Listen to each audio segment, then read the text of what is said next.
मैं सभी कार्यकर्ता साथियों का, आप सबकी मेहनत का और अपनी विधानसभा के सभी क्षेत्रवासियों का मैं दिल से साधुवाद और धन्यवाद देता हूं। आप लोगों की मेहनत और जनता का आशीर्वाद लगातार चौथी बार मिला है। मैं ये मानता हूं कि उम्मीदें बहुत हैं। माना दिल्ली में जो परिणाम आप सब लोग अपेक्षा कर रहे थे, परिणाम नहीं आया, लेकिन अपने हिस्से जो आया उसको ईमानदारी से निभाएंगे। जनता की आवाज को दबने नहीं देंगे। सड़कों पर संघर्ष करना हो, चाहे सदन में संघर्ष करना हो, जनता की आवाज को कमजोर नहीं होने देंगे। इसीलिए बुराड़ी विधानसभा में लगातार चौथी बार आशीर्वाद देकर के विधानसभा भेजा है कि अगर भले ही दिल्ली की जनता ने विपक्ष में बैठाया, विपक्ष में बैठते हैं, दिल्ली की जनता की आवाज जो काम चल रहे हैं वो काम रुके नहीं। ये जिम्मेदारी हम सबकी है। बहुत बढ़िया। मैं ये मानता हूं कि ये चौथा चुनाव और बहुत सारे हमारे साथी इमोशनल होकर लड़ रहे थे, बहुत भावुक होकर लड़ रहे थे और बहुत सारी लेसन भी मिले। हमारे बहुत सारे साथी दिन रात मेहनत कर रहे थे और ऐसे में बीच में से अगर कोई गद्दारी करता दिखता था तो मैं देखता था कि हमारे जो कार्यकर्ता साथी हैं उनके अंदर गुस्सा आता था। हमारे पास आके कहते थे, भाई भैया गद्दारों को नहीं छोड़ना है। लेकिन जिनके साथ वो थे उनसे भी ईमानदारी से मिले, उनसे भी गद्दारी किया। हम बार बार उन लोगों को समझाते थे, जो हमारा नहीं वो तेरा नहीं होगा। तो मैं आप सब लोगों का आश्वासन जरूर लेता हूं कि आप सबकी जो भावनाएं हैं, मैं आप सबकी भावनाओं के साथ हूं। अब फर्क तो करना पड़ेगा, फर्क तो करना पड़ेगा। मैं हमेशा मानता हूं कि माफी की गुंजाइश होनी चाहिए, लेकिन भले ही विपक्ष को माफ कर दो, गद्दारों को माफ नहीं करना चाहिए। दुश्मन की दुश्मनी मंजूर है, गद्दारों की गद्दारी, तो गद्दारों की गद्दारी मंजूर नहीं है। तो मैं ये कहना चाहता हूं, मैंने उन भाइयों को भी कह रहे थे जो लड़ रहे थे, मैं जानता हूं, मुझे सारी जानकारी है कि किस तरह दिन में हाथ में और रात में घड़ी का प्रचार करते थे। गद्दारी दोनों के साथ हुई। तो मैं ये कहना चाहता हूं आप सब लोगों को, हमारी जिम्मेदारी बढ़ गई है। मैं ये मानता हूं कि ये जो जीत होती है, लेकिन फिर से अपने उस प्यार को, उस आशीर्वाद को एक एक घर तक ले जाना है। हम समीक्षा जरूर करेंगे, लेकिन जनता का काम रुकने नहीं देंगे। ये हम सबकी जिम्मेदारी है। मुझे कई मीडिया के साथियों ने भी पूछा, मुझे हमारे साथियों ने भी कहा, कितने विकास के काम चल रहे, कहीं ये रुक तो नहीं जाएंगे? ये जो स्कूल में काम है कहीं ये तो नहीं रुक जाएगा? अस्पताल में काम हो रहा है कहीं ये तो नहीं रुक जाएगा? वादा उन्होंने किया है, पूरा हम कराएंगे।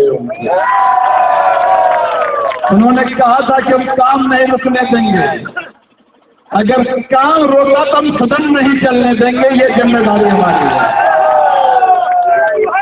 तो इसलिए मैं आप सभी साथियों को दिल की गहराई से धन्यवाद और आभार व्यक्त करता हूं। मुझे ये लगता है कि ये मैंडेट कई साथियों ने हमें कहा कि ये मैंडेट बुराड़ी के लोगों ने इसलिए दिया कि हमने उसको शालीनता से स्वीकार किया, जनता के साथ शालीनता से काम किया। तो जनता के साथ अपनी व्यवहार, अपनी आचार, अपनी विचार में उस शालीनता का रहना बहुत जरूरी है। जनता के सारे जिससे सराखों पर जनता के काम प्रभावित ना हुई जिम्मेदारी हम सबकी है, लेकिन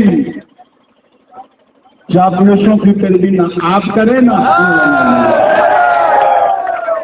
कभी आप भी मत करना। कई बार आप लोग भी आ जाते हैं पैरवी करने के लिए, जिम्मेदारी आपकी भी है। तो मैं ये मानता हूं, देखो हमेशा इतिहास में अगर पृथ्वीराज चौहान का जगह है तो जयचंदों की भी जगह है। तो जयचंद को हम कैसे याद करते हैं, उसी तरह से उनको इतिहास याद करेगा। हमें अपने काम में, हमें अपने प्रयास में और जनता ने जो विश्वास किया है उस विश्वास पर खरे उतरने की जिम्मेदारी अब हम सभी साथियों का है। मैं इतना आश्वासन जरूर देता हूं, मानता हूं कि 5 साल में, पिछला 5 साल आपदा से बड़ा साल था। बहुत सारे साथी चाहकर भी जनता का काम नहीं करा पाए। अब हम एक एक साथी जिन्होंने दिन रात काम किया है उनका हाथ हम नहीं छोड़ेंगे, ये मेरी जिम्मेदारी है। लेकिन जिनके साथ जो आपके कहने पर काम किया है उसका हाथ आप ना छोड़े, ये आपकी जिम्मेदारी है।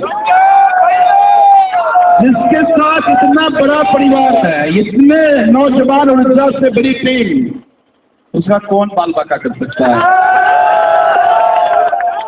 ये जीत मेरी नहीं है, ये जीत उन बहनों की है जिन्होंने पिछले 20 दिन पागलों की तरह काम किया। इन सभी हमारे नौजवान साथियों का है जो पिछले 1 महीने से ये नहीं देखा कि खाना कब खाना है, खाना है या नहीं खाना। खाना अगर कहीं भूखे में खराब मिला तो शिकायत नहीं किया, इसलिए कि हमारा कैंपेन कहीं पीछे न छूट जाए। तो ये जो आज सबकी, ये जो हमारी टीम है, ये भी कभी सौभाग्य से मिलता है, ये सबको नहीं मिलता। मैं सौभाग्यशाली हूं कि आप जैसे लोगों का टीम मुझे मिला है, ये परिवार मुझे मिला है। ये परिवार भी नसीब वालों को मिलता है, ऊपर वाले बनाते हैं। ये हम तैयार नहीं करते, हम माध्यम बन जाते हैं और साथ इकट्ठा हो जाते हैं। तो अंतिम में मैं इतना ही कहना चाहूंगा कि जो हारे मैं उनको भी, लड़ाई उन्होंने भी मजबूती से और ईमानदारी से लड़ी, मैं उनको भी शुभकामनाएं देता हूं। 88,000 के मार्जिन को खींचकर 28,000 तक लाए, उनको भी शुभकामनाएं। उन्होंने अपनी लड़ाई बहुत ईमानदारी से लड़ी, लेकिन इतनी विपरीत परिस्थितियों में मैं भी फिर अंत में उसी बात पे आऊंगा कि हमारी जिम्मेदारी अब से शुरू होती है। और पहली जिम्मेदारी यही है कि हम अपने उन कॉलोनियों में, उन गलियों में पहले उन साथियों को इकट्ठा कर लें जो हमारे लिए बिना पूछे, बिना कहे अपनी गलियों में काम कर रहे हैं। पहले उनके परिवार को अपना बड़ा करना है, परिवार को इकट्ठा करना है। और फिर जब ये परिवार इकट्ठा हो जाएगा तो आप मजबूत से मजबूत किला को उखाड़ने की ताकत और काबिलियत दोनों रखते हैं। आपने ये साबित किया है। तो बहुत बहुत धन्यवाद, ढेर सारा आभार। मैं देख रहा था लोगों में बहुत इंतजार था, तो इसीलिए अभी सर्टिफिकेट हम नहीं ला पाए। अभी सर्टिफिकेट लाने वहां जाना है और ये सर्टिफिकेट अरविंद केजरीवाल के चरणों में रखना है। ये जीत उनकी है, ये जीत हमारी नहीं। मैं मानता हूं कि यह चुनाव नहीं था। भारतीय जनता पार्टी ने जिस तरह से नई दिल्ली में, जंगपुरा में, कालकाजी में ऐसे 2500 सीट पे चुनाव लड़ा, ये चुनाव भारतीय जनता पार्टी नहीं लड़ी, ये चुनाव भारतीय जनता पार्टी अपने सभी तंत्रों के बदौलत, पुलिस के बदौलत, पैसे के बदौलत, पुलिस को डरा के धमका करके हमारे लोगों को डराने की कोशिश करी, पैसे से खरीदने की कोशिश करी। सोचिए, अगर ये जनादेश पैसे से खरीदा जाए, अगर ये जनादेश डरा कर लिया जाए, तो फिर देश के जनतंत्र में दीमक लग जाएगा। ये भी हम सबक समझ लेते हैं कि देश के जनतंत्र को कमजोर नहीं होने देंगे, चाहे कोई भी कुर्बानी क्यों ना देना पड़े। आंदोलन से आए हुए लोग हैं। कांग्रेस के आतंक को 2011 में 12 में पुलिसों की लाठी को झेला है। भारतीय जनता पार्टी के पुलिस की लाठी मुझे नहीं डरा सकती, हमें नहीं डरा सकती। इस देश के जनतंत्र में दीमक नहीं लगने देंगे। माना तुमने इस बार का चुनाव डरा करके, खरीद करके हासिल करने की साजिश या कोशिश की है, लेकिन ये खेल लंबा नहीं चलने वाला, बदला लिया जाएगा। एक एक जो तुमने साजिशें करी है, उसका बदला समय आने पर लिया जाएगा और जनतंत्र की मजबूत करने की लड़ाई लड़ी जाएगी। तो मैं अभी पहले सर्टिफिकेट लेकर मैं अरविंद केजरीवाल जी के पास जाऊंगा और उनको कहूंगा कि आपकी इस लड़ाई में हमारा एक एक जर्रा, जब तक जान है, आपकी लड़ाई को हम मजबूती से लड़ते रहेंगे। और ये जिम्मेदारी हम सबकी है, क्योंकि चिंता तो है कि ये जो स्कूल में काम एमरजेंसी के लोग बैठे हुए, पदाधिकारी बैठे हुए, वो मायूस इसलिए नहीं है कि चुनाव के बाद आ गया, वो मायूस इसलिए है कि उन बच्चों पर उन्होंने खुशी लाई थी, कहीं उनकी वो हंसी खुशी न छिन जाए। कहीं अस्पताल में जो बुरारी में काम हुआ, कहीं उस बुरारी के अस्पताल का जो आज तो जाता है कुछ होके आता है, कहीं ये दिल्ली के देश के और राज्यों की तरह ना हो जाए। लेकिन जैसा मैंने कहा, इस लड़ाई को मजबूती से लड़ी जाएगी। बहुत बहुत धन्यवाद, ढेर सारा आभार। एक बार फिर से बोल दीजिए, भारत माता की वंदे वंदे। संजीव जी, हमारी रिपोर्टर संजीव जी, चौथी बार विधायक बनने पर बहुत बहुत शुभकामनाएं, बहुत बहुत धन्यवाद। मैं क्षेत्र की जनता को, सभी कार्यकर्ताओं को मैं ढेर सारा शुक्रिया धन्यवाद करता हूं। कार्यकर्ताओं की मेहनत और जनता का आशीर्वाद, मैं कोशिश करूंगा कि जनता जो उम्मीदें मुझमें देखी है, उस उम्मीदों को पहले की भांति और मजबूती से खरा उतरूं। जो कार्य अधूरे रह गए उनको बहुत जल्दी पूरा करेंगे, सबको पूरा करना है, सबको पूरा करना है।